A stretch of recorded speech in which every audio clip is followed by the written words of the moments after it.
Everyone, कैसे हैं आप सभी लोग? और क्या चल रहा है घर पे? महसूस कर रहे हैं सभी लोग? हाँ, होमली फील कर रहे हैं कि होम सिक फील कर रहे हैं? चलिए, होम सिक फील करने की ज़रूरत नहीं है, just feel homely because your safety and your health is our priority. हमारी प्रायोरिटी पे है कि आप हेल्दी रहें, आप सेफ रहें अपने घर में। तो काफ़ी सारे स्टूडेंट्स जो हैं वो परेशान हो रहे हैं, they are getting disturb just because of the loss of their studies, कि किस तरीके से उनकी स्टडी का लॉस हो रहा है। खासकर कि वो स्टूडेंट्स जो अपना एक ऑब्जेक्टिव लेकर के, जिन्होंने 12th क्लास पास की है, कि आगे जा कर के उन्हें CA CS फाउंडेशन कोर्स जो है उन्हें क्रैक करना है और अच्छी उन्हें स्टडीज़ में अपनी स्कोर भी करना है। तो हमें उस चीज़ को लेकर के घबराने की ज़रूरत नहीं है, बहुत ज़्यादा परेशान होने की ज़रूरत नहीं है, क्योंकि हम लोग आप लोगों को ऑनलाइन क्लासेस अवेलेबल कराने वाले हैं, जिसमें आपको घर बैठे पूरी डिटेल्ड एजुकेशन आप वहां पर गेन कर सकते हैं। उसमें आपको कोई समस्या नहीं होगी। ठीक है? तो before starting the session, let me introduce myself. मेरा नाम चित्रांश दादिच है and I have been teaching English from last 8 years for the grammatical portion and the literature portion in the several courses. So what we need to understand here, that we do not need to worry about anything. क्यों भाई, घबराने की जरूरत है क्या? है? लग रहा है ऐसा घबराहट जैसा कि कैसे होगा कैसे नहीं होगा? है? कोर्स इतना लेंदी है, लग रहा है क्या? नहीं, ऐसा लगना तो नहीं चाहिए। है? कोर्स लेंदी नहीं है। Try and understand. I am going to take the classes for business correspondence and reporting. तो कोर्स हमारा बिल्कुल भी लेंदी नहीं है। पहली बात तो ये बात दिमाग से निकाल दो, केवल कॉन्सेप्ट्स हैं जो कॉन्सेप्ट्स हमें समझने हैं, क्योंकि यहाँ पर याद करने का, लर्न करने का डेटा बहुत लिमिटेड है। हमें कुल मिलाकर के बिजनेस कॉरेस्पॉन्डेंस एंड रिपोर्टिंग नहीं पढ़ना है, हमें पढ़ना है इंग्लिश, जो हम फर्स्ट क्लास से सेकंड क्लास से अब तक पढ़ते हुए आ रहे हैं। उसमें आपको आज तक कोई प्रॉब्लम हुई क्या? अगर उसमें नहीं हुई तो अब क्यों हो जाएगी? मुझे एक बात बताइए, एक्टिव पैसिव वॉइस पता है क्या क्या होते हैं? जानते हो एक्टिव पैसिव वॉइस? सुना है कभी नाम? है? राम ने फल खाया, फल राम के द्वारा खाया गया। क्या है ये? है? Hindi medium student please support करो। क्या है? कर्तरीवाच्य कर, जानते हो? तो वही इंग्लिश में एक्टिव पैसिव वॉइस कह दिया उसको। वैसे ही डायरेक्ट इनडायरेक्ट स्पीच आ गया। और साथ में आपके बहुत सारा पोर्शन आएगा जिसको भी हम डिटेल में डिस्कस करेंगे। लेकिन पहले आप लोगों को ये चीज़ समझना ज़रूरी है कि we are the members of knowledge academy. We are deliberately and very focusly, we are devoted towards our students, कि हम लोग आप लोगों को घर बैठे हुए कोई भी किसी भी तरीके का स्टडी पर्पस लॉस ना हो, उसके हम लोग हर तरीके से आपको सपोर्ट करने के लिए तैयार हैं and we are really working hard for that. हम लोग उसके लिए बहुत कोशिश कर रहे हैं कि किसी भी स्टूडेंट को किसी भी तरह की प्रॉब्लम इसमें नहीं होनी चाहिए, कि भाई उसको ऐसा लगे कि इतना लेंदी कोर्स है कैसे होगा। अभी आपने देखा होगा, हम लोग daily a couple of videos we are uploading on the daily basis. Daily हम एक दो वीडियोस अभी हम अपलोड कर रहे हैं। जैसे जैसे हालात थोड़े से और नॉर्मल होंगे, आप देखेंगे कि नंबर ऑफ वीडियोस जो हैं वो थोड़े से बढ़ जाएंगे और आपका कोर्स कहीं भी लैग नहीं करेगा। Our aim is November 2020। नवंबर 2020 के लिए हम लोगों ने जो एम बनाया है, definitely we are going to achieve that, और हम उसमें कहीं पर भी कोई हमें प्रॉब्लम नहीं आने वाली है। Getting my point? तो क्या भाई मेरी बात? नवंबर 2020 हमारा है और हम उसमें अपना बेस्ट परफॉर्मेंस दे करके जो भी हम अचीव करने के लिए बैठे हैं वो चीज़ हम अचीव करके रहेंगे। कोरोना वायरस को अगर ऐसा लगता होगा कि सीए के बच्चों का अब क्या होगा 2020 के अंदर नवंबर में, तो भैया कुछ भी नहीं होगा। जैसे आज से पहले हम लोग अपने स्टूडेंट्स के साथ खड़े रहे हैं, आज भी हम पूरी तरह से अपने स्टूडेंट्स के साथ खड़े हैं और आगे भी खड़े रहेंगे। 100 out of 100%, there is not a single percent doubt. किसी तरह का कोई डाउट इसमें नहीं होना चाहिए। बोलो हाँ कि ना? भाई देखो, मेरे साथ पढ़ना है तो बोलो हाँ कि ना पे हाँ या ना बोलने की आदत डाल लो, क्योंकि मैं एक ही चीज़ जानता हूँ जीवन में, क्योंकि अगर मैं कुछ पढ़ा रहा हूँ तो या तो समझ में आया या नहीं आया, और नहीं आया तो नहीं आया। वो कोई पाप नहीं है, वो कोई जुर्म नहीं है कि भाई हमें समझ में क्यों नहीं आया। ठीक है? हाँ कि ना? Getting my point? तो चलिए हम लोग अपने पहले सिलेबस से स्टार्ट करते हैं। तो सिलेबस में हमारे जो पेपर है हमारा, उस पेपर का नाम है business correspondence and reporting study. तो हमें यहाँ पर किस चीज़ को देखना है कि बिजनेस कॉरेस्पॉन्डेंस यानी कि जब हम एक बिजनेस करते हैं, जब हम कोई व्यापार करते हैं, तो हम किस तरीके से उनसे बातचीत करनी चाहिए। अब बातचीत में तो अलग अलग तरीके की बातचीत होती है, आपके फेशियल एक्सप्रेशंस, आपकी टोन, आपकी लैंग्वेज फॉर्मल है कि इनफॉर्मल, ये सारी चीज़ें बहुत ज़्यादा इंपॉर्टेंस रखती हैं। और कॉरेस्पॉन्डेंस जो होता है वो केवल वर्बल नहीं होता, उसके अंदर हमें कई बार लिखना भी पड़ता है, कई बार हमें किसी को ईमेल भेजना होता है, कई बार हमें अपना रिज्यूम लगाना होता है। तो अलग अलग तरह के कॉरेस्पॉन्डेंस होते हैं, जिसमें वर्बल कॉरेस्पॉन्डेंस भी है और रिटर्न कॉरेस्पॉन्डेंस भी है। तो हमें इस डिफरेंस को समझना ज़रूरी है। तो जब हम एक लैंग्वेज बोलते हैं तो हम क्या करते हैं, कम्युनिकेट करते हैं। तो कम्युनिकेट करते हैं तो कम्युनिकेशन होता है, तो उसे हम कॉरेस्पॉन्डेंस कह सकते हैं। और यही अगर कॉरेस्पॉन्डेंस, अगर यही ये कम्युनिकेशन अगर हमारा बिजनेस में आ जाता है, तो हम उसे कम्युनिकेशन या बातचीत या फिर बैठ करके गप्पे हाँकना ना कह करके क्या बोल देते हैं कि भैया यहाँ तो बिजनेस कॉरेस्पॉन्डेंस हो रहा है। चाय की थड़ी पे दो लोग बैठ करके पूरी 200 करोड़ की कंपनी खोल करके बंद भी कर देते हैं, ठीक है। तो जनरली हम क्या बोलते हैं, वे बातें फूट रही है और क्या हो रहा है। लेकिन एक्चुअली अगर आप एक टेक्निकली उसे देखें तो वो वहाँ क्या कर रहे होते हैं, बिजनेस कॉरेस्पॉन्डेंस कर रहे होते हैं, यानी व्यापार से संबंधित कोई भी बात।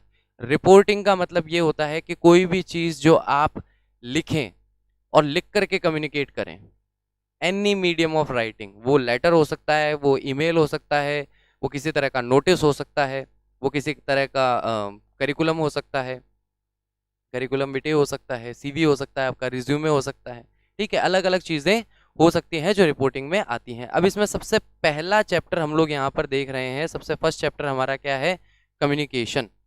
तो कम्युनिकेशन में हम क्या पढ़ने वाले हैं, क्योंकि अधिकांश students, most of the student जो है वो जैसे ही इंग्लिश का स्टडी मटेरियल खोल रहे हैं, उनके सामने सबसे पहला चैप्टर आ रहा है कम्युनिकेशन, और उसे देख करके उनके दिमाग में ये आता है कि ये तो इंग्लिश नहीं है, ये तो कुछ और है। फर्स्ट चैप्टर के बाद जैसे ही आप सेकंड चैप्टर के आगे का देखते हैं, उसके बाद तो आपको लगता है कि हाँ सब कुछ नोन है, पहले से पढ़ा हुआ है, देखा हुआ है, जाना हुआ है, समझा हुआ है। लेकिन लेकिन लेकिन जैसे ही पहला चैप्टर खुलता है, कम्युनिकेशन आता है, ऑब्जेक्टिव्स आते हैं कम्युनिकेशन के, और दिमाग में आता है ये तो इंग्लिश नहीं है, ये तो बचपन से लेकर अब तक हमने नहीं पढ़ी।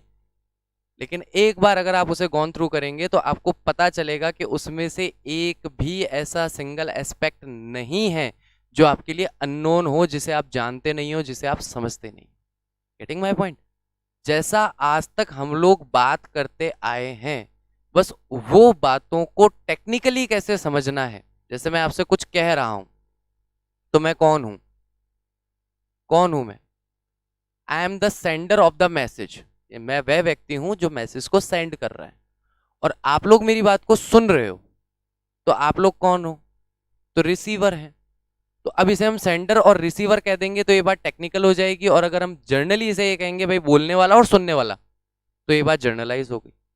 तो इस टॉपिक को देख करके किसी को भी घबराने की जरूरत नहीं है। इस टॉपिक से रिलेटेड आपके डिस्क्रिप्टिव क्वेश्चंस आते हैं, जहां आपको लिखना पड़ता है। खास करके पिछले कुछ एग्जामिनेशंस में डिफरेंसेस पूछे जा रहे हैं इस चैप्टर में से। मेरी बात को डिनोट कीजिए, क्या पूछे जा रहे हैं, बोलो भाई। डिफरेंसेस पूछे जा रहे हैं, क्योंकि अलग अलग तरीके के कम्युनिकेशन चैनल्स होते हैं या नेटवर्क्स होते हैं, तो उन नेटवर्क में से कोई भी दो नेटवर्क देकर के वो पूछ लेता है कि बताओ इन दोनों में क्या डिफरेंस है। Getting my point. इन दोनों में, यानी कि स्टार में और चैन नेटवर्क के अंदर क्या डिफरेंस होता है, इन दोनों में डिफरेंस आप बताइए।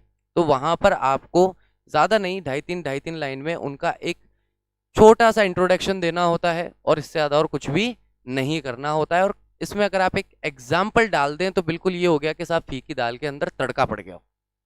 तो हमें, जो हमारा एग्जामिनर है, जो भी हमारी कॉपी करेक्शन करने वाला है, उससे हमें वो तड़का देना है ताकि उसके लिए पॉइंट्स आई कैचिंग बने, यानी उसका ध्यान जाए उन चीज़ों पे, खास करके जो चीज़ें आपने स्पेशली उसमें नोट डाउन की है। Getting my point. चलिए बोलो हाँ कि ना, आगे बढ़े। ओके, सेकंड टॉपिक जो हम देख रहे हैं, चैप्टर सेकंड हमारा रहेगा टाइप्स ऑफ सेंटेंसेस। अलग अलग तरह के सेंटेंसेस होते हैं, सेंटेंसेस के कुछ पार्ट्स होते हैं, उन पार्ट्स के बारे में हम लोग डिस्कस करेंगे। टेक्निकली एक एक लाइन में हम लोग इनकी डेफिनेशंस प्रिपेयर करेंगे कि भाई फ्रेज किसे कहते हैं, फ्रेजल वर्ब किसे कहते हैं, सेंटेंस किसे कहते हैं, एक सेंटेंस में दो सेंटेंस कैसे हो सकते हैं, या दो बातों के लिए एक सेंटेंस किस तरीके से कंबाइंड होता है, कंबाइंड नहीं होता है, ये सारी की सारी डिटेल हम लोग इस टॉपिक में देखेंगे। डायरेक्ट इनडायरेक्ट स्पीच आप लोग बहुत अच्छी तरह से जानते हैं, 9th-10th के अंदर आपने बहुत डिटेल में पढ़े हैं डायरेक्ट इनडायरेक्ट स्पीच। जो वहाँ पढ़ा है विश्वास मानिए उससे एक भी कदम आगे नहीं पढ़ना है, उतना ही हमें यहाँ पर डिस्कस करना है। नेक्स्ट टॉपिक इसमें हमारा आता है active passive voice. Active passive voice अभी थोड़ी देर पहले मैंने एग्जांपल दिया था। क्या एग्जांपल दिया था? राम ने फल खाया। और फल किसके द्वारा खाया गया? मेरे, आपके या राम के द्वारा? हैं, किसने खाया? राम ने खाया। चलो बढ़िया। तो राम ने फल खाया और फल राम के द्वारा खाया गया। अगर मैं कहता हूं राम एट एन एप्पल, तो इसका पैसिव वॉइस क्या बनेगा? बोलो भाई फटाफट। Ram ate an apple. Simple past tense में बना रहा हूं, समझ रहे हो ना? वर्ब की सेकंड फॉर्म बोल रहा हूं, ईट नहीं बोल रहा हूं, एट बोल रहा हूं। तो an apple was eaten by Ram, ये हमारा यहाँ पे पैसिव वॉइस बन जाएगा। यानी कि जहां पर कर्ता को तो कर्म बना दो, सब्जेक्ट को बना दो ऑब्जेक्ट, और कर्म को बना दो कर्ता, ऑब्जेक्ट को बना दो सब्जेक्ट। जहां पर ये चेंजेस हो जाएं और सेंटेंस स्ट्रक्चर जो है वर्ब की थर्ड फॉर्म से चलने लगे, समझ जाइए एक्टिव वॉइस से पैसिव वॉइस में सेंटेंस हमारा चेंज हो रहा है। नेक्स्ट आता है वोकेबलरी पोर्शन। वोकेबलरी पोर्शन में 3 हमारे मेजर टॉपिक्स हैं जिनमें से हमेशा क्वेश्चन बन रहे हैं। एक तो है सिनोनिम्स, एक है एंटोनिम्स, और तीसरा है वन वर्ड सब्स्टिट्यूशन। ये 3 हमें बेसिकली देखना है। आइडम्स फ्रेजेस से रिलेटेड क्वेश्चन आता है, लेकिन वो इतना हमारे लिए भी इंपॉर्टेंट टॉपिक नहीं बन रहा है। और स्टूडेंट कहते हैं कि सर ये वोकेबलरी कैसे तैयार करें, क्योंकि वर्ड्स और वर्ड्स के मीनिंग ये तो अनंत हैं, कितने ही याद कर लो, कितने ही याद कर लो, उससे कभी खत्म ही नहीं होते। वो तो वर्ड्स ही कभी खत्म नहीं होंगे ना, उनके कभी मीनिंग्स खत्म होंगे। तो इस टॉपिक को हम प्रिपेयर कैसे करें? तो गाइस इस टॉपिक को लेकर के ज्यादा परेशान होने की जरूरत नहीं है। 12th लेवल भी नहीं, 10th लेवल के रिलेटेड आपसे सिनोनिम्स और एंटोनिम्स पूछे जाते हैं। मैक्सिमम वर्ड्स आपको वो दिखेंगे जिनके मीनिंग आपको ऑलरेडी पता है। आप अगर सीबीएसई से बिलोंग करते हैं तब भी पता है, अगर आप आपके स्टेट बोर्ड से रिलेट करते हैं तब भी आपको पता है, एनसीईआरटी अगर आपने पढ़ा है तब भी आपको पता है, सीसीई अगर आपने पढ़ा है तब भी आपको पता होंगे उन वर्ड्स के मीनिंग। तो इसको लेकर के ज्यादा परेशान होने की जरूरत नहीं है। बाकी हम लोग किस चीज के लिए हैं? हम लोग प्रैक्टिस करेंगे, हम लोग रूट वर्ब्स देखेंगे, हम लोग प्रीफिक्स एंड सफिक्सेस देखेंगे। इससे हमें क्या फायदा होगा कि एक रूट वर्ड अगर कोई दूसरे रूट वर्ड से रिलेट नहीं करता है, या एक रूट वर्ड से रिलेटेड 5 वर्ड्स हैं, तो उनके मीनिंग जो है वो नियर बाय होंगे, अपने आसपास ही होंगे, उसके कोई डिफरेंट या अलग तरीके के मीनिंग्स हमें देखने को नहीं मिलते हैं।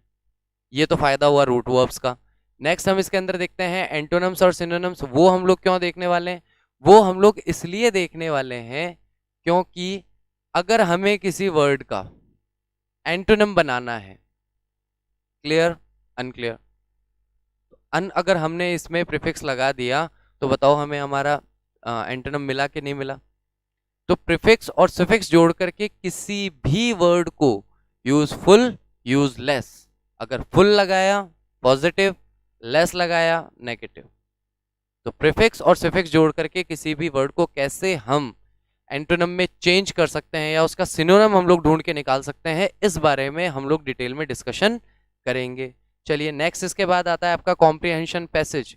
कॉम्प्रिहेंशन पैसेज के बारे में ज़्यादा परेशान होने की ज़रूरत नहीं है, बिल्कुल वैसे ही कॉम्प्रिहेंशन पैसेज आते हैं जैसे आप 9 to 12 के बीच में आपने देखा है। आपके कंपलसरी इंग्लिश का क्वेश्चन नंबर 1 क्या होता था हमेशा? बताओ फटाफट। कंपलसरी इंग्लिश आती थी ना, तो उसमें आपका क्वेश्चन नंबर 1 हमेशा क्या होता था? हम उसे कॉम्प्रिहेंशन पैसेज ना कह करके अपनी लोकल लैंग्वेज में अनसीन पैसेज कह देते थे कि भाई अनसीन पैसेज में से क्वेश्चन पूछेगा। तो बिल्कुल यहाँ पर भी यही चीज होने वाली है, अनसीन पैसेज ही आपके आने वाला है और उसी में से आपका क्वेश्चन पूछा जाने वाला है।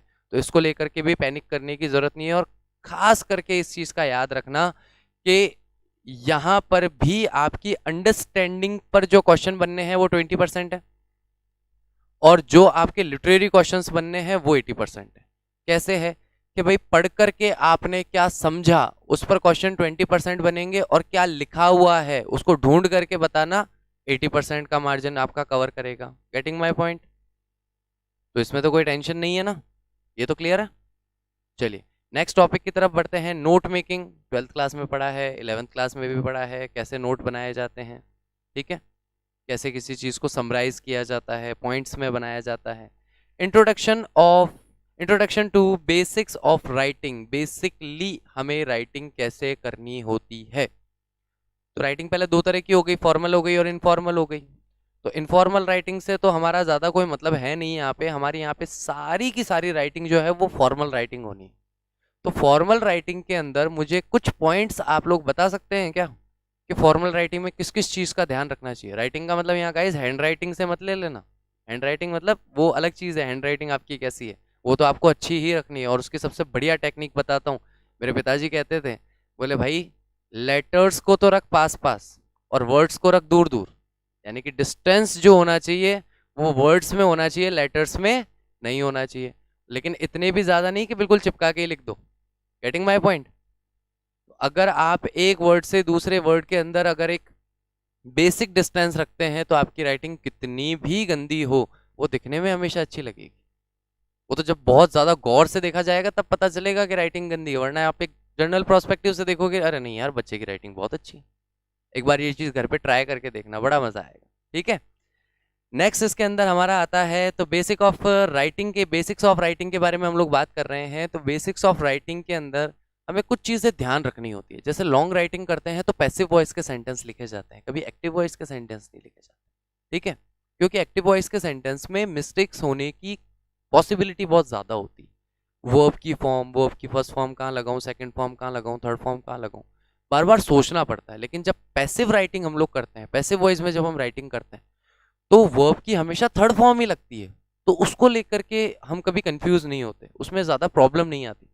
इसलिए सबसे पहली बात लॉन्ग राइटिंग पैसिव वॉइस में की जाती है, ठीक है। ज़्यादातर जो चीज़ें, मैं ये नहीं कह रहा कि सारे के सारे टॉपिक्स के अंदर, लेकिन ज़्यादातर टॉपिक्स के अंदर हमेशा आपकी लॉन्ग राइटिंग जो होगी वो थर्ड पर्सन सिंगुलर के अकॉर्डिंग की जाती है। आप कभी ज़्यादा आई वी इनका यूज़ आप ज़्यादा नहीं करते हैं, इनका यूज़ आपको ज़्यादा नहीं करना चाहिए। चलिए नेक्स्ट इसके अंदर हमारा आता है प्रेसिव राइटिंग। प्रेसिव राइटिंग को बहुत सारे स्टूडेंट कहते हैं सर ये तो नाम ही पहली बार सुना है, ये कैसे किया जाता है, इसमें कैसे लिखना है। आप लोगों को समरी राइटिंग पता है? क्वेश्चन नंबर 2, वापस 12th क्लास पे, 12th board, question number 2, unseen passage आया, उस पर समरी लिखनी है, बोलो समरी लिख पाओगे? अगर मैं कहूं कि समरी की भी समरी लिखनी है, समरी की भी समरी लिखनी है, तो वो प्रेसिव हो गया, ठीक है। कुल मिलाकर के आप ये देखिए कि समरी के अंदर हम चलते हैं 33% पे, कि भाई जितना एक्सट्रैक्ट है 100 वर्ड्स हैं तो 33 वर्ड्स के अंदर हमें अपनी समरी कंप्लीट करनी है। लेकिन अगर उसी की जगह हमारा जो टॉपिक है वो 33% में नहीं, मैं आपको कहूं कि 25% में ही कंप्लीट कर दो भाई, 33% नहीं है आपके पास, समरी नहीं लिखवानी मुझे आपसे, आपको 25% के अंदर अपनी बात पूरी करनी है। जो भी इस सामने दिए हुए पैसेज में आपको समझ में आ रहा है तो उसे हम लोग समरी ना कह करके प्रेसिव राइटिंग कह देते हैं। बस इतना सा डिफरेंस है और कोई भी इसमें ज़्यादा डिफरेंस नहीं है। इसको देख करके, ये अननोन टॉपिक जो है इनको देख करके पैनिक करने की ज़रूरत नहीं है, क्योंकि पैनिक करने से क्या होता है कि जो टॉपिक हमारे प्रिपेयर हो सकते हैं वो भी छूट जाते हैं। तो पैनिक नहीं करना है हमें, बस हमारे साथ आप कांस्टेंट बने रहिए, लगातार हमारी जो अपलोड्स हैं आप उन्हें चेक कीजिए, देखिए हर चीज़ जो भी आपके लिए इम्पोर्टेंट है या इम्पोर्टेंट हो सकती है, या अगर किसी तरह का कोई ऐसा टॉपिक भी आपको लगता है कि भाई इसमें से क्वेश्चन कम आ सकते हैं, ज़्यादा आ सकते हैं, इस टॉपिक को मैं कितना अटेंशन पे करूं, इसको मैं कितना कम अटेंशन पे करूं, ये सारी की सारी जो प्लानिंग है ये प्लानिंग आप हम पर छोड़ दीजिए। क्योंकि अगर आप प्लानिंग करेंगे तो प्लानिंग स्टूडेंट की हमेशा क्या है, चेंज होती रहती है। कभी उसे लगता है ये टॉपिक इंपॉर्टेंट है, फिर 10 दिन बाद लगता है नहीं नहीं ये तो नहीं लग रहा है इतना इंपॉर्टेंट, जो समझ में आ रहा है वो इंपॉर्टेंट है, जो समझ में नहीं आ रहा है वो इंपॉर्टेंट नहीं है, तो वो अपने को हालचाल नहीं करने, ऐसा नहीं करना चाहिए, ठीक है। तो जो प्लानिंग है जिसे हम कहते हैं marks planning, marks and timing, कि कितना आपको टाइम देना है इंग्लिश के पेपर को, कितने मार्क्स को आपको यहाँ पर अटेंशन पे करनी है, कितने मार्क्स का कौन सा टॉपिक आएगा, उसमें से कितने क्वेश्चन बन सकते हैं, किस तरह का क्वेश्चन बनेगा, ये सारी की सारी प्लानिंग आप हम पर छोड़ दीजिए। और हम जिस टॉपिक के लिए कहते हैं कि इस टॉपिक को आप इतना अटेंशन पे कीजिए, इस टॉपिक को इतना टाइम दीजिए, उतना टाइम अभी आप उस टॉपिक को दे सकते हैं। Getting my point guys? चलिए, एम आई विजिबल? ओके, तो आगे हम लोग बात करते हैं। हाँ तो गाइज, हमारा नेक्स्ट टॉपिक जो है वो नेक्स्ट टॉपिक है आर्टिकल राइटिंग। आर्टिकल राइटिंग सभी लोग जानते हैं। देखो, आर्टिकल राइटिंग हो या आपकी जैसे पहले हम लिखते थे डिबेट राइटिंग हो, ये सारी की सारी फॉर्मल राइटिंग्स होती हैं। और अपना बचपन याद कर लो, किसी भी टॉपिक पे ऐसे क्या सोच के लिखते थे? ऐसे लिखते थे 8th क्लास तक। कैसे लिखते थे? ऐसे, बस उसी तरीके से लिखना है। लेकिन इसको लिखने की कुछ ट्रिक्स होती हैं।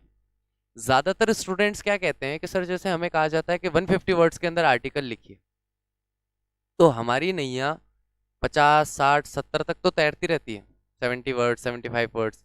लेकिन 75 वर्ड्स के बाद वो सिंक होना शुरू हो जाती है, फिर वो डूबना शुरू हो जाती है, और 80 85 वर्ड्स तक पहुंचते पहुंचते हमारी नैया डूब जाती है। तो हम लोग लॉन्ग राइटिंग नहीं कर पाते। हमें आता तो बहुत कुछ है, हमें थॉट्स तो होते हैं, लेकिन हम लॉन्ग राइटिंग नहीं कर पाते इंग्लिश में कमांड होने के बावजूद भी। क्यों? क्या क्या परेशानी आ रही है?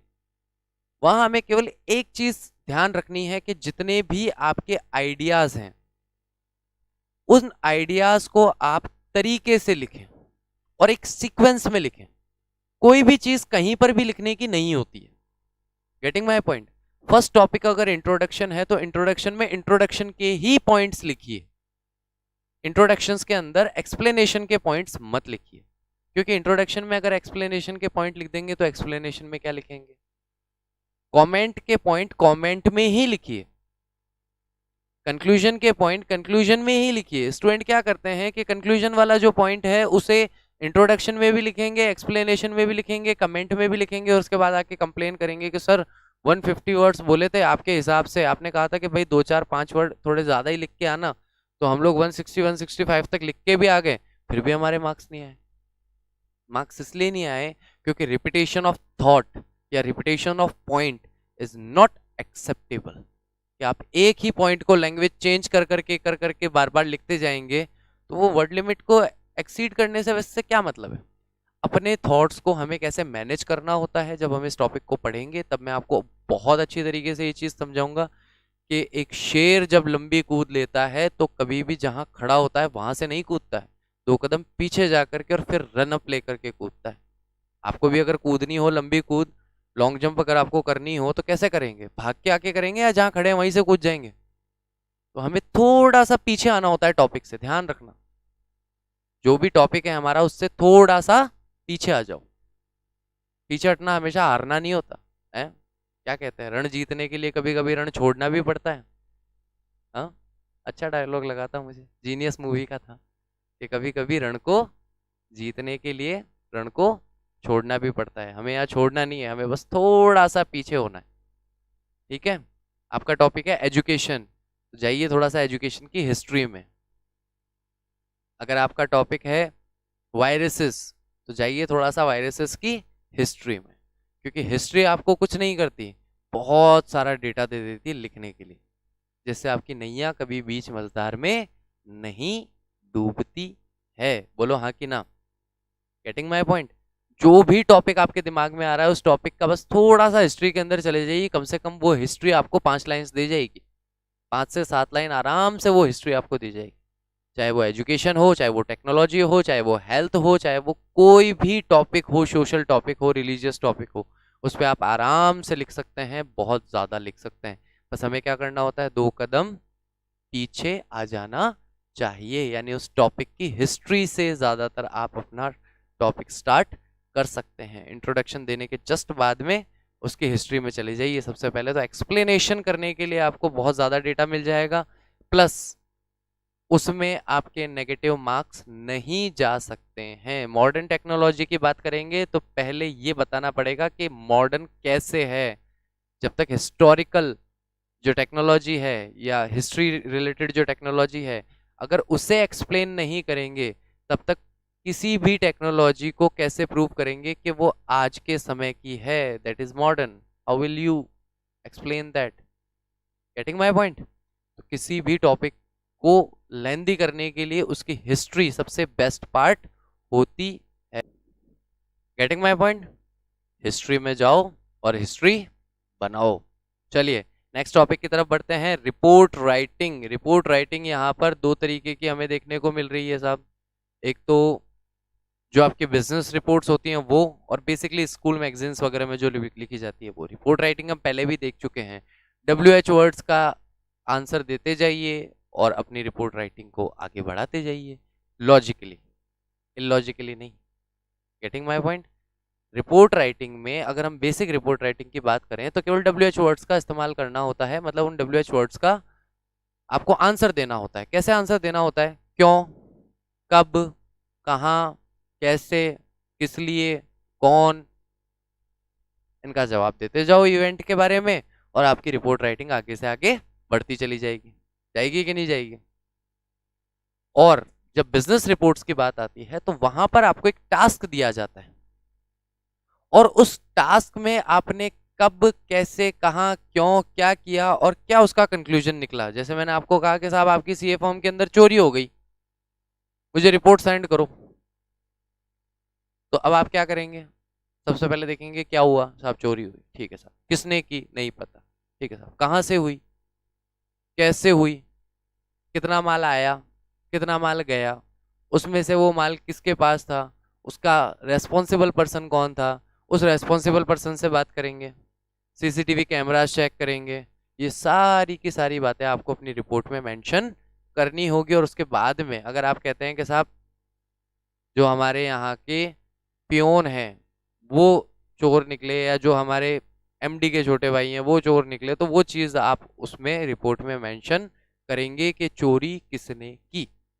Getting my point? आपको उन पर कोई एक्शन नहीं लेना है, क्योंकि आपको केवल रिपोर्ट प्रिपेयर करने के लिए कहा गया है, तो आपको बस रिपोर्ट प्रिपेयर करके वहां सेंड करनी होगी। नेक्स्ट इसके अंदर हमारा आता है, नेक्स्ट टॉपिक हम देख सकते हैं, लेटर राइटिंग हमारा चल रहा है। लेटर राइटिंग में हमें क्या मिलेगा? Chapter number 10, formal letters, sorry, report writing के बाद हमारे आ जाते हैं letters, formal letters and official communications. Formal letters का मतलब जनरली जो लेटर्स अब तक हम लिखते हुए आए हैं, हाँ, प्रिंसिपल को लिखा था, मेयर को लिखा था, कलेक्टर को लिखा था, ये सारे के सारे फॉर्मल लेटर्स होते हैं, ठीक है, प्रिंसिपल को लिखा था। और ऑफिशियल कम्युनिकेशन के अंदर क्या होता है कि ईमेल और ये कुछ एक दो एक्सपेक्ट चीजें और आ जाती हैं, ठीक है। फॉर्मेट बिल्कुल लेटर राइटिंग का ही रहेगा कि लेटर किस तरीके से लिखा जाता है, वही हमारा ऑफिशियल कम्युनिकेशन आगे जाकर बन जाता है। चैप्टर 11 हमारा आता है राइटिंग फॉर्मल मेल्स। मेल्स इसके अंदर हम देखेंगे रिज्यूम राइटिंग। रिज्यूम राइटिंग वही CV कैसे बनाना चाहिए अपना। 3-4 तरह के फॉर्मेट है गाइस, पिछले 3-4 बार से जो रिज्यूम राइटिंग है उसमें 3 तरह की रिज्यूम राइटिंग आती है, उसमें डिफरेंस पूछा जाता है। Getting my point? यानी कि आपको या तो ये दे दिया जाएगा, उसकी डेफिनेशन देकर के ये पूछ लिया जाएगा कि किस फॉर्मेट में लिखा गया है, और या फिर सीधा आपको फॉर्मेट पूछ लिया जाएगा कि बताइए आपको इस तरह का अगर CV लिखना है तो उसे आप किस फॉर्मेट में लिखेंगे। क्लियर है मेरी बात? तो वो डिफरेंस हम लोग थोड़ा सा, इसके अंदर हमारा लिटरेचर पोर्शन आएगा तो उसे हम लिटरेचर के साथ ही देखेंगे, अभी हम इसके बारे में ज़्यादा डिस्कस नहीं करेंगे। देन लास्ट टॉपिक, मुश्किल से 15 मिनट का टॉपिक है, मीटिंग्स। आपने देखा होगा बड़ी बड़ी कंपनीज में जब मीटिंग्स होती है तो उनके सामने या तो फाइल्स रखी हुई रहती हैं या सब लोगों के हाथ में पेन होते हैं, यानी कि पेन और पेपर लेकर के मीटिंग में बैठा जाता है। तो मीटिंग जो चल रही होती है, लाइव चल रही होती है सामने, उसमें से नोट्स कैसे लिए जाते हैं उसकी प्रैक्टिस आप कर सकते हैं। मैं यहाँ पढ़ा रहा हूँ, आप अपना पेन और पेपर अपने सामने रखिए, और जो भी मेरी कही हुई बातें आपको इंपॉर्टेंट लग रही हैं, जो भी आपको लग रहा है कि यार ये टर्म थोड़ी सी इंपॉर्टेंट है, इस टर्म को मुझे सोचना होगा, समझना होगा, थोड़ा इस पर कुछ काम करना होगा, तो उस टर्म को आप लिख लेंगे तो बस ये आपका मीटिंग का डेटा हो गया। Getting my point? ये हमारी मीटिंग ही तो हो रही है, आप और हम मिल रहे हैं भाई, हम लोग आमने सामने नहीं मिल रहे हैं, वर्चुअली मिल रहे हैं, लेकिन मिल तो रहे हैं और बातचीत भी हो रही है। तो उस चीज को अगर आप नोट डाउन कर लेते हैं, जो भी हमारी बातचीत हुई, तो वो मीटिंग का आपका डेटा बन जाएगा। और उसमें किन चीजों का ध्यान रखना होता है, किन चीजों की सावधानी रखनी होती है, इसके बारे में भी हम डिटेल में डिस्कस करेंगे। ओके, तो नेक्स्ट हम लोग अब बात करने वाले हैं, टॉपिक शुरू कर लेते हैं मुझे लगता है, हाँ, क्या कहते हो? ये हमारा 13 चैप्टर्स का हमारा सिलेबस है, इसमें से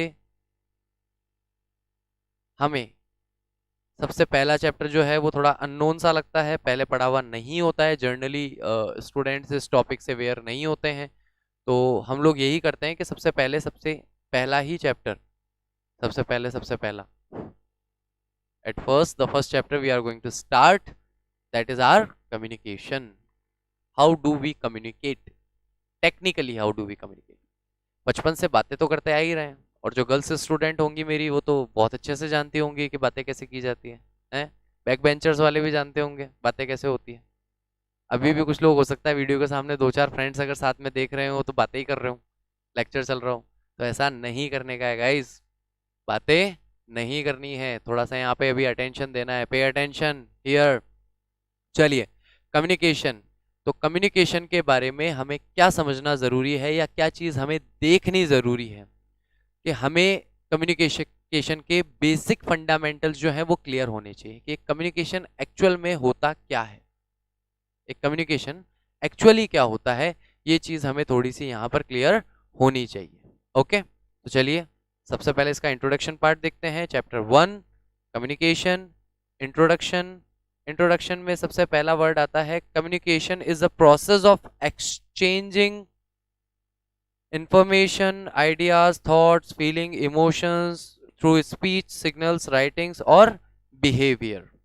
तो यहाँ पर हमें यह समझना ज़रूरी है कि लैटिन भाषा का एक वर्ड है जिसका नाम है कम्युनिकेयर। उससे ये इंग्लिश लैंग्वेज में आया जहां बना कम्युनिसियर। ठीक है, यहाँ पर तो लिखा हुआ है कम्युनिकियर और वहां पर जाकर के वो बना कम्युनिसियर, जिसका मतलब होता है टू शेयर, यानी कि बोलना या बांटना। क्लियर है? यहाँ पर हम क्या बांट रहे हैं? रजाई, गद्दे, कंबल, खाना पीना तो बांट नहीं रहे। क्या बांट रहे हैं हम यहाँ पे? तो यहाँ पर हम बांट रहे हैं या एक्सचेंज कर रहे हैं। क्या एक्सचेंज कर रहे हैं भाई? देखो जरा, एक बार देखना शुरू करते हैं। एक्सचेंजिंग ऑफ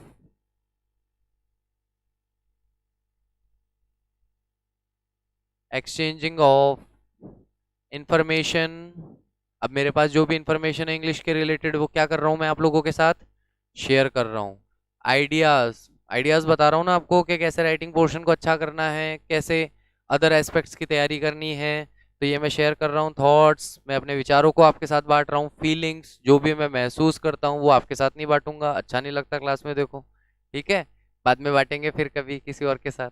चलिए, फीलिंग्स एंड इमोशंस, और जो भी हमारे इमोशंस हैं, जो भी चीज़ हम महसूस करते हैं उसे हम वर्ड्स के थ्रू जब हम किसी से कम्युनिकेट करते हैं तो उसके साथ हम लोग उसे बांट सकते हैं। कैसे बांटेंगे? तो जैसे भी बांटेंगे वो हमारा चैनल हो जाएगा, राइट और रॉन्ग। तो जिस भी तरीके से मैं अपनी बात आप तक पहुंचा रहा हूं, तो YouTube channel knowledge academy, like, share, subscribe right now please. मैं आपको इसके लिए 5 सेकंड का अलग से वक्त दे देता हूँ, ठीक है? तो अभी का अभी इसे लाइक कीजिए, शेयर कीजिए और सब्सक्राइब कीजिए, क्योंकि this is a platform to exchange information, ideas, thoughts, feeling and emotions about November 2020 CA examination through speeches, यानी कि कैसे बोल करके कर रहा हूं मैं। सिग्नल्स, आपने देखा होगा कई बार मेरा हाथ ऐसे जाता है, ऐसे आता है, मैं आपको ये कहता हूँ आगे से पीछे, तो ये सिग्नल है कि नहीं है? पीछे से आगे, तो ये सिग्नल है कि नहीं है?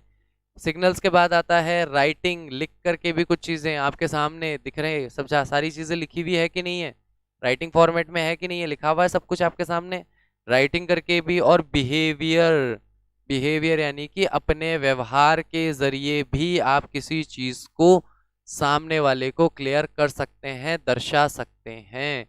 देखिए इस चीज़ को, आप किसी को कहते हैं कि भाई चाय पिएगा क्या, और कहता ये करा, तो उसने ना तो कुछ बोला ना कुछ सिग्नल किया, उसने रूडली आपके साथ बिहेवियर किया। तो रूडली बिहेवियर का क्या मतलब समझेंगे आप? कि हाँ हाँ चाय तो पिएगा ही सही, रूड बिहेवियर कर रहा है तो क्या हुआ है? इसका मतलब क्या हुआ कि वो चाय नहीं पीना चाहता। Getting my point? अब वो क्या पीना चाहता है वो तो पर्सन टू पर्सन वेरी कर जाता है, पर चाय तो नहीं पिएगा वो डेफिनेटली फॉर श्योर। तो हमें यहाँ पर ये देखना है कि कम्युनिकेशन केवल और केवल बातचीत करना ही नहीं होता। लिख करके भी कम्युनिकेट किया जा सकता है, बातचीत करना तो है ही, that is the basic and the fastest mode of communication या फास्टेस्ट चैनल ऑफ कम्युनिकेशन। मैंने फिर से कहा, जो भी तरीका हम इस्तेमाल कर रहे हैं बातचीत करने के लिए, उस तरीके को हम क्या कह देंगे, चैनल कह देंगे। इन कम्युनिकेशन, कम्युनिकेशन के अंदर, इन कम्युनिकेशन प्रोसेस, इस कम्युनिकेशन एक तरह का प्रोसेस होता है, एक तरह की प्रक्रिया होती है। इस प्रक्रिया में हमें क्या करना होता है, एक सेंडर होता है, एक था राजा। देखिए सीधा मैं थोड़ा नीचे लेके आ रहा हूं आपको, यहाँ देखते हैं हम लोग प्रोसेस ऑफ कम्युनिकेशन के अंदर इस चीज को हम समझने की कोशिश करते हैं। What is the meaning of process of communication? Process of communication क्या है, बस ऊपर उसमें जो आपकी डेफिनेशन है वहां पर यही समझाया गया है। मैंने थोड़ी देर पहले ही कहा था गाइस, इंग्लिश में रटने की ज्यादा कोशिश मत करो, कितना रट लोगे? You are a human being, not a hard drive. Hard drive नहीं है हम लोग कि हर चीज को बस स्टोर ही करते चलें, रटते ही चलें। नहीं, समझना है, कॉन्सेप्ट क्लियर करना है, उसके बाद क्वेश्चन आएगा, आप आराम से आंसर लिख पाएंगे। मैं कौन हूं? मैं हूं सेंडर। ओके, अब सेंडर क्या कर रहा है, सेंडर के दिमाग में कुछ बातें चल रही है कि यार मुझे अपने बच्चों को बताना है, अपने स्टूडेंट्स को बताना है कम्युनिकेशन क्या होता है। अब उसे मैं कुछ वर्ड्स के अंदर कोडिंग कर रहा हूँ, उसकी सारी बातों की मैं कोडिंग करते हुए चल रहा हूँ। तो मैं क्या कर रहा हूँ, बोलो? एनकोडिंग कर रहा हूँ। मैं क्या कर रहा हूँ, सारी बातों की जो भी मैं आपको कह रहा हूँ उस बोलने से पहले क्या कर रहा हूँ, एनकोड कर रहा हूँ। किससे एनकोड कर रहा हूँ? अपने मैसेज को। किसे एनकोड कर रहा हूँ? अपने मैसेज को अपने दिमाग में एनकोड कर रहा हूँ। उसके बाद मैं एक चैनल चूज करता हूँ। मैं क्या करता हूँ, एक चैनल, नॉलेज अकेडमी, यूट्यूब, ये क्या है हमारे लिए, चैनल्स हैं। वो चैनल जो आपको और मुझे एक दूसरे से जोड़ते हैं। बोलो हाँ कि ना? हम जुड़ रहे हैं, आपस में नहीं जुड़ रहे हैं? और जोड़ने के लिए क्या प्लेटफॉर्म है हमारा? YouTube. Getting my point? Knowledge academy. Getting my point? तो ये एक हमारा चैनल हुआ जिससे मैं अपनी बात आप तक पहुंचा पा रहा हूं। नेक्स्ट, फिर आप लोग आ गए। आप लोग कौन हो? रिसीवर। रिसीवर किसके? उसी मैसेज के जो मैं एनकोड कर रहा था। वो मैसेज मैंने अपने दिमाग में एनकोड किया, आपको भेजा चैनल के थ्रू। वो चैनल है यूट्यूब। और उसी के साथ क्या हुआ, आपके पास जैसे ही वो मैसेज पहुंचा, मेरी बात जैसे ही आपके कानों में जा रही है, आप लोग क्या बन गए, मेरे रिसीवर बन गए उस मैसेज के। अब आप क्या करेंगे, उस मैसेज को समझेंगे। और उस समझने को हम क्या कह देते हैं, डिकोडिंग ऑफ द मैसेज। कि आप उस मैसेज को डिकोड कर लेंगे, समझ जाएंगे मेरी बात को, तो वो मैसेज क्या हुआ, डिकोड हो गया। उसके बाद आप क्या करेंगे, हमारे इस चैनल को लाइक करेंगे, शेयर करेंगे और सब्सक्राइब करेंगे। तो इसका मतलब हमें क्या मिल गया, फीडबैक मिल गया कि आपको हमारी बात समझ में आई कि नहीं आई। अगर आपको हमारी बात समझ में आ गई तो इसका मतलब आप हमें पॉजिटिव फीडबैक देंगे। अगर मेरी बात आपको समझ में नहीं आई तो आप मुझे नेगेटिव फीडबैक देंगे, लेकिन आप कुछ ना कुछ फीडबैक तो देंगे। Getting my point? आप एनकोड करके उस बात को रखेंगे नहीं। आपके घर वाले आपको आवाज देते हैं, अरे सुनना भाई, आप वापस पलट के जवाब देते हैं ना, हाँ, हूं, ना, नू, या उनके सामने अपीयर हो जाते हैं।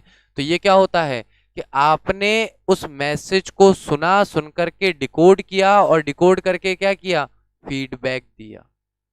और फीडबैक आप किसके थ्रू देंगे, किसी ना किसी चैनल के थ्रू देंगे, बोल के देंगे। हाँ, ऊपर हमने क्या पढ़ा था, किस किस तरीके से फीडबैक दिया जा सकता है, देखिए जरा। जो जो चैनल्स इस्तेमाल किए जाते हैं, जो जो चैनल इस्तेमाल किए जाते हैं किसी भी मैसेज को एक जगह से दूसरी जगह भेजने के लिए, वही सारे चैनल्स इस्तेमाल किए जाते हैं फीडबैक देने के लिए।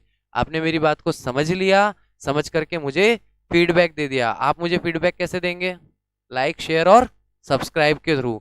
आप हमारे चैनल को लाइक करेंगे, शेयर करेंगे, सब्सक्राइब करेंगे तो मुझे फीडबैक मिल जाएगा। ठीक है, कि आपको मेरी बात समझ में आ रही है या नहीं आ रही है। नेक्स्ट इसके अंदर हम लोग बात करने वाले हैं, एक बार जो रिटर्न कम्युनिकेशन की जो डेफिनेशन, एक बार उसे पढ़ लेते हैं। आई होप कम्युनिकेशन की डेफिनेशन आपको क्लियर हो गई होगी।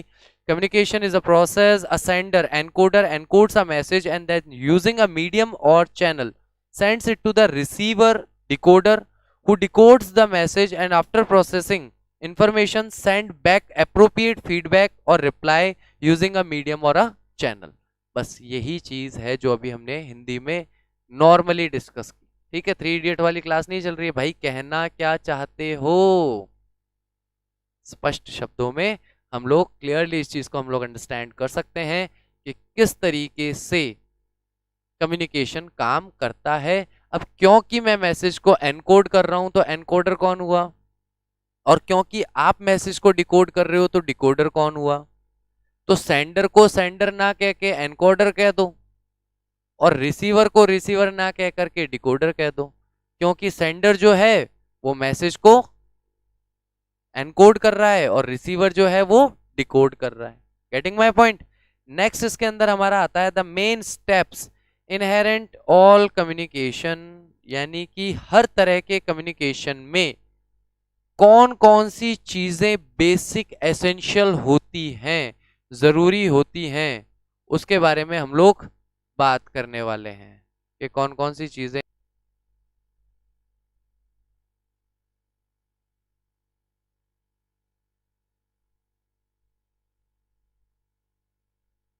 तो हम लोग अभी यहाँ पे बात कर रहे हैं कि मेन स्टेप इनहेरेंट्स, यानी कि कौन कौन सी चीजें होनी चाहिए एक कम्युनिकेशन में, एक बातचीत के दौरान, या रिटर्न या ओरल वो बाद में डिस्कस करेंगे।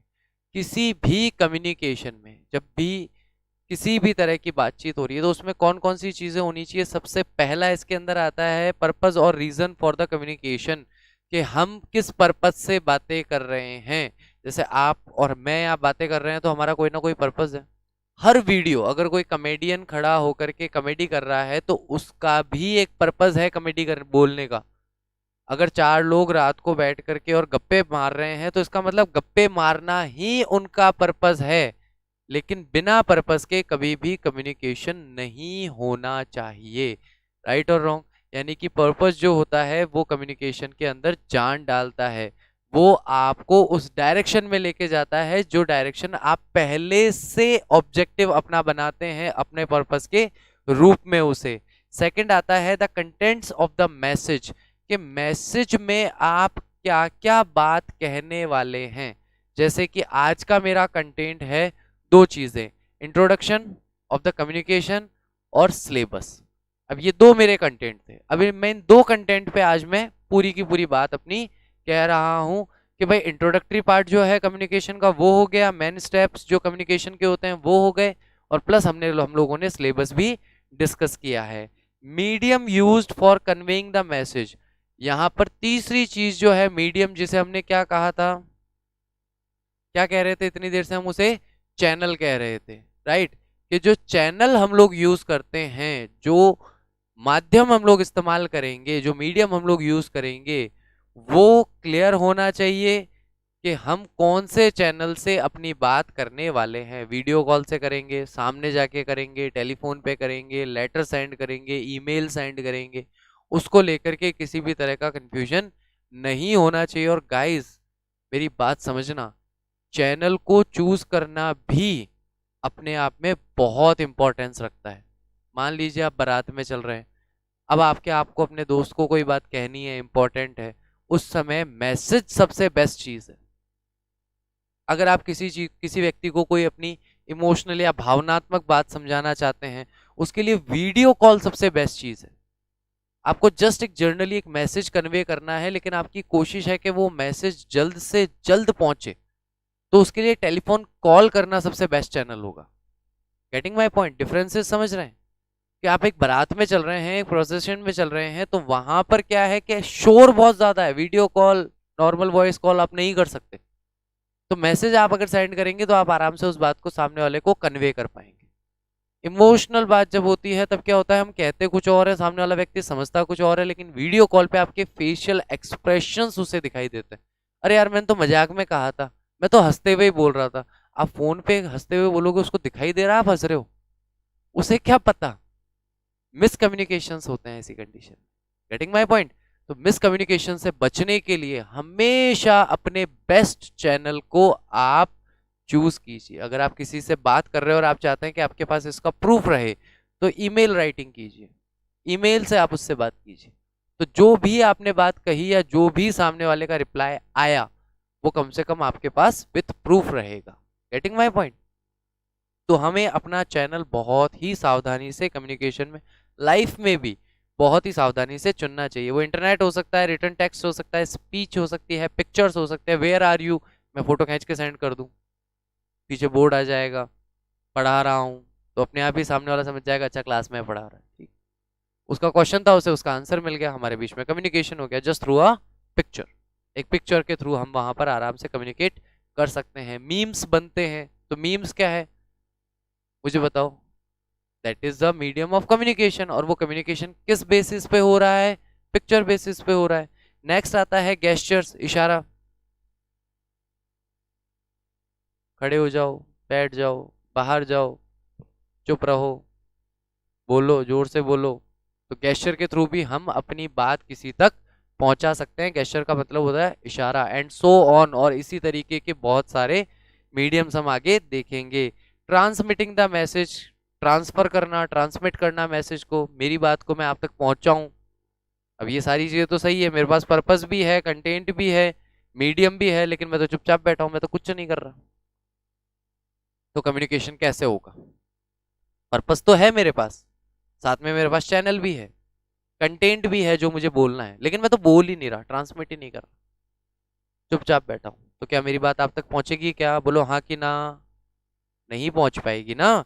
यही चीज हमें देखना है कि ये सारी चीजें स्टेप नंबर 1 2 3 फॉलो करने के बाद स्टेप नंबर 4 भी परफॉर्म करना होता है। मुझे अपनी बात आप तक कन्वे करनी होगी, तभी आपको मेरी बात समझ में आएगी। नेक्स्ट आता है इसके अंदर, messages are often misinterpreted due to external disturbances such as noise created by humans। ये ट्रैफिक है।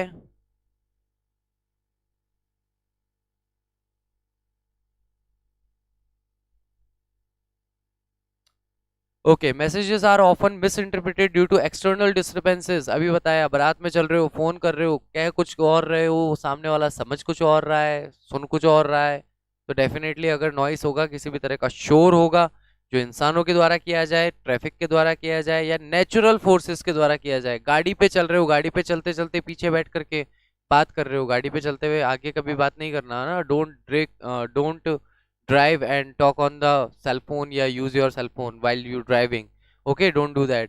नेचुरल फोर्सेस, बहुत तेज हवा चल रही है, अब कोई ट्रैफिक वगैरह का शोर तो नहीं है, लेकिन हवा की आवाज ही इतनी ज्यादा है कि आप सामने वाले की ना बात सुन पा रहे हैं, ना सामने वाला आपकी बात सुन पा रहा है। Getting my point? मान लीजिए कहीं पे अर्थक्वेक आ रहा है, बहुत ज्यादा धड़ाम धड़ूम आवाजें हो रही है, और ऐसी कंडीशन में आप किसी को कुछ कहने की कोशिश करेंगे तो वो सुन नहीं पाएगा, just because of natural forces. These factor can result into miscommunication। Underline कर लीजिए, एक क्वेश्चन पूछा जा चुका है एग्जाम में, what is miscommunication. Messages are often misinterpreted due to external disturbances such as noise created by humans, traffic or natural forces। These factor can result into miscommunication। मैं कहूं कुछ और आप समझो कुछ और, कुछ किसी भी कारण से, तो समझ लीजिए मिसकम्युनिकेशन हो गया है। आपको मेरी बात समझ में ही नहीं आई, मैंने कहा कुछ और आपने समझा कुछ और। तो सबसे पहली चीज मेरे साथ क्या समस्या हो गई कि मेरा पर्पस ही क्लियर नहीं हुआ, और जब मेरा पर्पस ही क्लियर नहीं हुआ तो कम्युनिकेशन नहीं हुआ, दैट्स इट, बात ही खत्म हो गई। वो कम्युनिकेशन ना होकर के मिसकम्युनिकेशन हुआ है। Getting my point? Receiving the message, मैंने सेंड कर दिया, देखा ना इसने, ट्रांसमिटिंग द मैसेज, ट्रांसमिट कर दिया गया है मैसेज को। अब क्या होगा, मैसेज को रिसीव किया जाएगा, another person will receive that message. फिर deciphering and making sense of the message, decode. Message आप तक पहुंचते ही आप क्या करोगे, ऊपर बताया अभी प्रोसेस, आप उसे समझोगे, और इस समझने को हम क्या कह देते हैं, डिकोड करना कह देते हैं। यानी कि अगर इंग्लिश में मैं यहाँ पर इसे कहूंगा तो क्या कहूंगा, अंडरस्टैंड करना। मैसेज को क्या करना हो रहा है यहाँ पे, मैसेज को अंडरस्टैंड करना होगा। जो भी बात मैंने आपको कही है, जो भी कंटेंट मैंने आपको ट्रांसमिट किया है, उस कंटेंट को आप अंडरस्टैंड करेंगे, डिकोड करेंगे, तो आप वहां पर डिकोडिंग करना शुरू कर देंगे। अगर मैं आपके सामने चाइनीज बोलूं और आपको चाइनीज नहीं आती, तो मेरा मैसेज डिकोड कर पाओगे क्या? बोलो हाँ कि ना, कर पाओगे क्या मेरा मैसेज डिकोड? तो यहाँ पर हमें ये चीज ध्यान रखनी होगी कि मैसेज तभी डिकोड किया जा सकता है जब हम सेम चैनल पे हों। अगर हमारा चैनल अलग अलग है, मैं वीडियोस अपलोड कर रहा हूँ यूट्यूब पे, आप जाकर के ढूंढ रहे हो व्हाट्सएप पे, तो चैनल अपना सेम है कि अलग अलग है? बोलो हाँ कि ना। अलग हो गया ना अपना चैनल। और अगर अपना चैनल अलग हो गया तो कम्युनिकेशन हो पाएगा क्या? ऐसी कंडीशन में कम्युनिकेशन हो पाना पॉसिबल नहीं होगा। तो हमें यहाँ पे क्या देखना है कि डिकोड करें मैसेज को, interpreting and curing out what the receiver thinks is real message. ठीक है, तो यहाँ पर हमें इंटरप्रेट करना होगा और हमें ये भी फिगर आउट करना होगा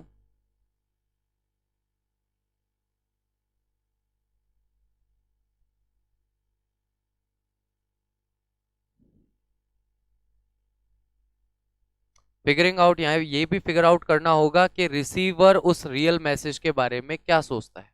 क्या सोचता है का क्या मतलब है कि मैंने एक मैसेज को एनकोड किया, एनकोड करके आपको भेजा यानी ट्रांसमिट कर दिया, आपको बोल दिया मैंने, तो ट्रांसमिट हो गया। ट्रांसमिट होने के बाद में आपने उस मैसेज को रिसीव कर लिया, रिसीव करके डिकोड करने की कोशिश की। अब मान लीजिए आपने उस मैसेज को सही से डिकोड नहीं किया, आपने मेरे कहा कुछ और आपने समझा कुछ और, तो इसका मतलब क्या है कि यहाँ पे हमारा फिर से मिसकम्युनिकेशन हो गया। और जो बात अगर मैं कहने की कोशिश कर रहा हूँ अगर वही बात आप समझ रहे हैं तो इसका मतलब we have got a successful communication, कि हमें एक सक्सेसफुल कम्युनिकेशन यहाँ पर मिला है। नेक्स्ट, इसमें हम लोग पहले ही बात कर चुके हैं इस टॉपिक को लेकर के कि what is the process of communication. तो प्रोसेस ऑफ कम्युनिकेशन के अंदर हम लोगों ने यहाँ पे क्या देखा है, एक सेंडर होगा, एक डिकोडिंग होगी, एनकोडिंग करेगा मैसेज की, मैसेज को एनकोड करके चैनल चूज करेगा, चैनल चूज करके ट्रांसमिट करेगा, ट्रांसमिट होने के बाद रिसीवर का काम शुरू हो गया, रिसीवर मैसेज को रिसीव करेगा, उसे डिकोड करेगा, डिकोड करके उसका जो भी मीनिंग है उस मीनिंग को अंडरस्टैंड करेगा और वापस से फीडबैक देगा। अगर फीडबैक पॉजिटिव है इसका मतलब सक्सेसफुल कम्युनिकेशन, अगर फीडबैक नेगेटिव है, नेगेटिव इन द सेंस कि आपकी बात उसे समझ में नहीं आई या उसने कुछ गलत समझ लिया, तो ऐसी कंडीशन में वो हमारा मिसकम्युनिकेशन कहलाता है। ओके गाइस, आज के लिए हमारा इतना ही रहेगा। थैंक यू वेरी मच, और काइंडली प्लीज लाइक कीजिए, शेयर कीजिए और सब्सक्राइब कीजिए हमारे चैनल को, जो हमारे चैनल पे नए हैं, और रेगुलरली आपको हमारे अपडेट्स मिलते रहेंगे। और नेक्स्ट हमारा जो टॉपिक रहेगा वो हमारा रहेगा टाइप्स ऑफ कम्युनिकेशन, जिसके बारे में हम अपने नेक्स्ट वीडियो के अंदर डिस्कस करेंगे कि कितने टाइप के कम्युनिकेशन हो सकते हैं, उसके हम टाइप्स देखेंगे, सब टाइप्स देखेंगे। अभी के लिए हमारे दो तीन टॉपिक बहुत इंपॉर्टेंट हैं जो अभी तक हमने पढ़ा है। एक तो हमें एनकोडर और डिकोडर का पता होना चाहिए, प्रोसेस देखेंगे, क्वेश्चन क्लियर हो जाएगा। व्हाट इज कम्युनिकेशन, ये डेफिनेशन क्लियर होनी चाहिए। व्हाट इज मिसकम्युनिकेशन, वो डेफिनेशन क्लियर होनी चाहिए। ये तीन हमारे मेजर टॉपिक्स आते हैं, ये तीन हमारे मेजर टॉपिक हैं जो एग्जामिनेशन में हमसे अब तक पूछे गए। ठीक है, स्टेप्स आपको याद रखने की जरूरत नहीं है। स्टेप याद रखने के लिए प्रोसेस ऑफ कम्युनिकेशन अगर आप याद रखेंगे तो स्टेप्स आपको आसानी से याद हो जाएंगे। तो स्टेप्स को केवल अंडरस्टैंड करना है, उन्हें याद करने की आपको जरूरत नहीं पड़ेगी। Getting my point? चलिए, thank you very much, see you in the next video. Till that, cheers and take care of your self.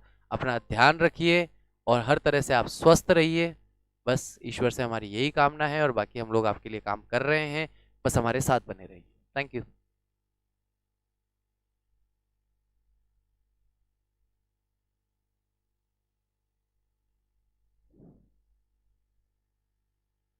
Sir मुझे कर्सर ही नहीं दिख रहा। ये दिखा दिखा दिखा, नहीं यहाँ पे भी नहीं है। आपको दिख रहा है क्या कहीं? ये तो बंद नहीं हो गया।